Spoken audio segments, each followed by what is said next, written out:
Friends నా పేరు రఘు అండి. మాది షాద్నగర్ లోకల్ అనమాట. మా 4 ఫాదర్స్ అందరూ షాద్నగర్ లోకలే. ఓకేనా. సో నేను జాబ్ పర్పస్ హైదరాబాద్లో ఉంటాను. జాబ్ చేసుకుంటూ real estate business family business కాబట్టి పార్ట్ టైంగా చేస్తాను అనమాట.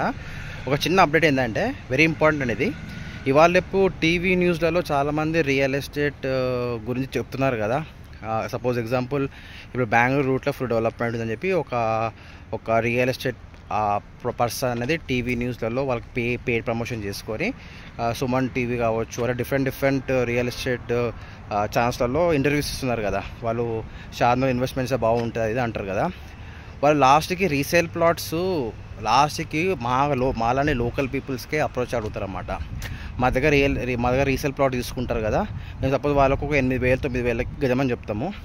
వాళ్ళు ఏం చేస్తారంటే ఇంకో 500 ఎక్కువ పెట్టుకొని వాళ్ళు అమ్ముకుంటారు అన్నమాట. అంటే చెప్పే పాయింట్ ఏంటంటే, మీరు టీవీలో వస్తారు కదా, వాళ్ళు బాగా చెప్తున్నారు కదా, ఇంటర్వ్యూస్ మంచిగా ఇస్తున్నారు కదా, వాళ్ళని నమ్ముకొని మీరు ఇన్వెస్ట్మెంట్ వాళ్ళ బేస్ మీద చేసుకుంటా అంటే వేస్ట్ అని నేను చెప్తాను. ఎందుకంటే వాళ్ళు ఏంటంటే ఇక్కడ రియల్ ఎస్టేట్లో కంపెనీలో జాబ్ చేస్తారు, ప్లాట్స్ ఇప్పించి పోతారు.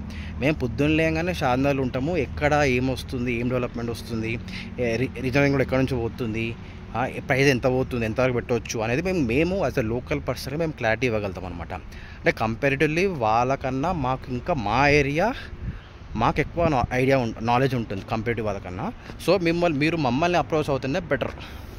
వాళ్ళు టీవీలలో వాళ్ళని చూసి మంచిగా చెప్తున్నారని చెప్పి అక్కడ కాకుండా మమ్మల్ని అప్రోచ్ అవుతే మీకు 100% జస్టిస్ చేస్తాం అనమాట మేము. ఓకేనా friends, thank you very much.